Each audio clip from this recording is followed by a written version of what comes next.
Welcome to Rendering Insights. In this video, we're going to draw a 69 Chevelle. I'm going to show you how to illustrate it, how to color it in Photoshop. We're going to go into Adobe Illustrator first, do our line work, and then bring it into Photoshop and build it from there. If you find this video helpful or interesting in any way, please like and subscribe. All right, this is the drawing that we're going to do today. This was a project for a buddy of mine. He built this car. So we're going to look at how to draw this thing. All right, let's get into Illustrator and get started. Here we are in Adobe Illustrator. What I did was develop this line drawing just using the pen tool. I needed to come up with just the perimeter shape. At the time, my buddy didn't even know what color we wanted to paint this car or what wheels and tires we're going to use or some of the other details. So we just needed some kind of a donor to get the right perspective. So I found a photograph of a Chevelle that I liked the angle. I like this rear broad angle of this car. So I scanned that in and used it just as a guide to develop our outside shapes. All the basic shapes in here. Later, I changed where I put this exhaust, and later he decided what wheels and tires he wanted to use, these cool forged wheels, and I put those in later. But for the body lines, you just need some a donor picture that you can use to get your perimeter shape, if that makes any sense. All right, nothing fancy here. Let's go ahead and take these lines and we'll bring them into Photoshop. And again, I'm going to show you how to build this drawing in layers. In this tutorial, we're not going to demonstrate on showing you how to draw every line of the car. We're presuming that you know how to use the pen tool and how to connect these lines and trace off these basic shapes. But in Photoshop, I'm going to show you the value of stacking these layers up and doing your shading in layers and what value that has. Notice underneath on the shadow area of the car and on part of this tire, I didn't do any detail down here at all. And on the tire, I have some tread showing here that I went ahead and drew in, but I didn't bother drawing in any other tread or detail or the rear end of the car or the fuel tank that might show or anything like that. Because there's going to be such heavy shadow down here. The only thing that will show is maybe this outside edge of the tread down here and just these chrome tips on these turn downs on this exhaust. That's about it. So we don't even need to waste our time doing anything else. So you'll see what that looks like once we get into Photoshop. All right, let's take it in. Okay, now we're in Photoshop. Brought our line work in, and like always, we made multiple copies of this layer. In this case, I only used 3 layers of this line work to do our shading. It's a much simpler drawing in a lot of ways. What I started to do, I went ahead and just made a white background behind everything, just to give us our foundation, because we're going to use the white in this background to show through on some of our shading on the car, on our paint colors. So on our first color layer, of our lines we're going to start dropping in the basic colors of the car. Now we went with a richer, kind of a darker blue, but we need to start with some lighter blues and then darken it up.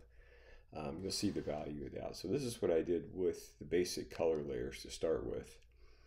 Okay, I did brush in like on the bumper. I selected this area with the magic wand tool and just got in with my brush tool and just kind of brushed in this warm gray till I got where I liked it, took it off a couple times, just so I had some under shadow showing here.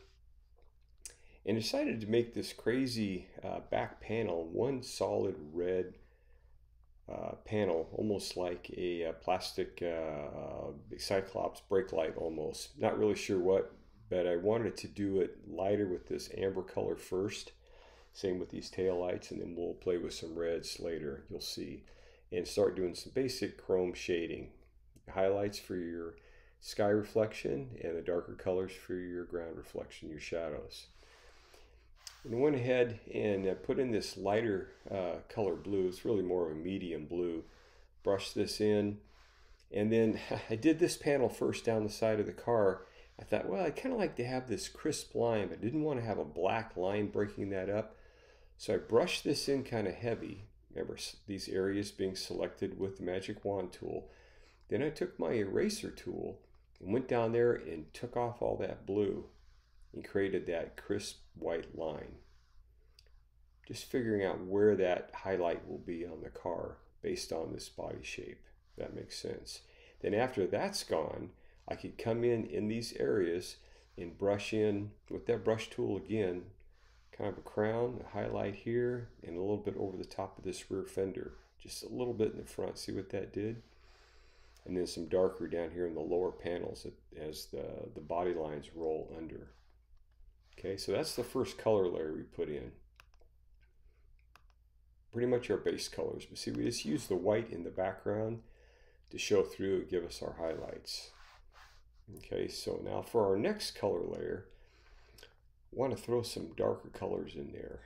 And I like to use black in my renderings. I know this is a blue car, but to richen it up, I just use a lot of black. So there's our blue color. In this panel, I just brushed in the black, did the same thing. Selected these panels with the magic wand tool, brushed in this section first, kind of darkened that up on top of the blue without covering up all the blue. And then took my eraser tool and ran it along this edge and knocked off down to create this highlight over the shape of the body. All right, and then put some black down below and just put real lightly, put a little bit of black in here and on the deck lid, and pretty dark back here in the back as this panel rolls off. And you can see in these taillight areas, even in this panel here, that amber is really showing through. That's the bulk of our color. But with that red, we wanted to simulate that red plastic. So selected these areas again and just kind of brushed around and kind of closed in on it. So the little bit of that amber showing through. So it looks like it would shine when you hit the brakes. And a lot of times these older plastics, they do fade. They do kind of patina and they get kind of gold in the center. So that's kind of what we're looking for. Also in these layers, see what we've done with the wheels and the tires. This basic color layer, we went ahead and dropped in this kind of bronzy color, which is the color of that wheel. And then kind of brushed in some gray out here, some warm gray, some tire color. And then with that next color layer, that third one, went ahead and just went in with the black. Here we talked about this heavy shadow area here. In this layer, we just filled it in with black, this basic color. We can't be worried about this transition in here because I'm starting from black and just brushing this out just like an airbrush, just kind of shading it in, and see what that does. All of a sudden, whatever's going on in here in the interior of the tire and everything under the car doesn't matter. A little bit of shading coming onto these chrome tips on these turn downs, and it just looks like this exhaust goes up and runs all the way through, goes through some glass packs or thrush or something up to the motor. Doesn't matter. It's all you see, these little tips sticking out, and it works great. That makes sense. It's amazing. This is a blue car, but look how much black we've put in there to bring it to life. The next color layer has very little detail. Came in with some highlights in some areas and shadows in some others. It got a little dark up here on this deck lid, so I went ahead and brushed in some white in here. Left it dark where it might reflect or have a shadow from the roof line. But further back, it just looked, I don't know, it got a little too dark. So ran this kind of just brushed some white in here. That's what's cool in Photoshop. You can play. If you like it, great. If you don't, get rid of it. Look at the bumpers. We know this shape has some roll. Looking at pictures, it rolls underneath, but I don't want to put any hard lines in there. So just played with some shadows. Again, selecting these areas, just playing with that brush tool to try to create the illusion of some shape in there. Okay. And up front, look on these wheels, these simulated rim locks on here. See what we did? Just put some black in here, create some shadow on these wheels. See what this does? Whoops, wrong one, right there. And then on top, we use this layer also to select these areas again on this line layer and just put in some highlights in here. Looks a little bit strong right now, but it needs it. It needs those highlights. Okay. All right, now we'll keep moving on here. One of the things we weren't sure what we were going to do on this car, if we wanted to include the rally stripes like they did a lot in the 60s. Wasn't sure if we liked it or not, so I went back into Illustrator and drew in some basic lines what the rally stripes would look. Remember they had those big broad panels and then like a 1/4 inch outline. This is what I came up with, white rally stripes. We looked at it both ways. As it turns out, we decided we liked it. It added something to the car and created some interest back here. So those are the rally stripes. Now they're just white, but you can see what I've done. A little sky reflection up here, just shaded that a little bit there, and a little bit on the back, on this back panel of the deck lid, and then brighter white through here. Yeah, I think it looks better with it for sure. Not much left to do other than throw some highlights on this car on top. So in another layer, you start brushing in some bright highlights. Now there's not a lot on this car. Didn't go crazy with these highlights. A little bit on the wheels. See that? On top of those caps. Just tighten a few things up, and on the bumper and on these tail light perimeters. All right. Not much. Something I've done once in a while on these renderings, and I wanted to experiment on this one, and I like the benefit of it. I took all these color layers, I highlighted them all, unlocked them all in Photoshop, and I highlighted them all and drug it down and duplicated them all at once. And then I took those layers and I merged them together, and I had one complete layer on a separate layer on top. So I've taken everything I've done here and combined it in one layer, and then I dropped it on top of this finished car drawing. Look what it did. It just richened everything up. The only thing I added that I didn't have to begin with was the shadows. So let me go back and show you what I did on the shadows. I did this in a couple different layers.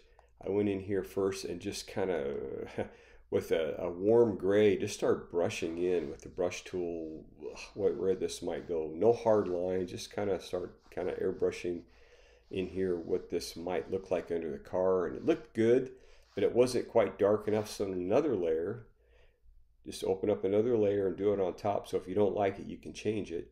I darkened up what areas would look like underneath the car. See what I did? I just grabbed my black, went about 10%, and just went in here and just darkened what it looked like underneath the tires and underneath the car. And I thought, well, it still looks a little funny in here. So in a third shadow layer, went in and just dropped in the dark into the tires. See up front? See what that did?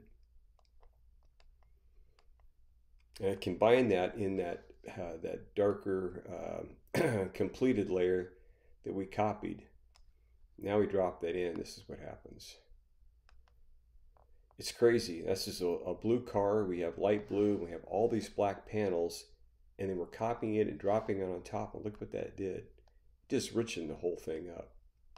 I liked it, and my buddy did too, so we kept it. The only thing left to do is go ahead and name this drawing. So we decided just to call it something real original, 1969 Chevelle. All right, put that up on top and decided to go ahead and put a couple different borders around here. I combined these borders on one layer just so you can see them all at once, but you can do anything you want. This is the borders we put on. Okay. A lot of times I'll drop in a gradation in the background just to create some interest, but for this drawing, this just seemed to work. All right, there you have it. Well, thanks for watching. If you enjoyed this video or found it helpful in any way, please check out our other videos available on Rendering Insights.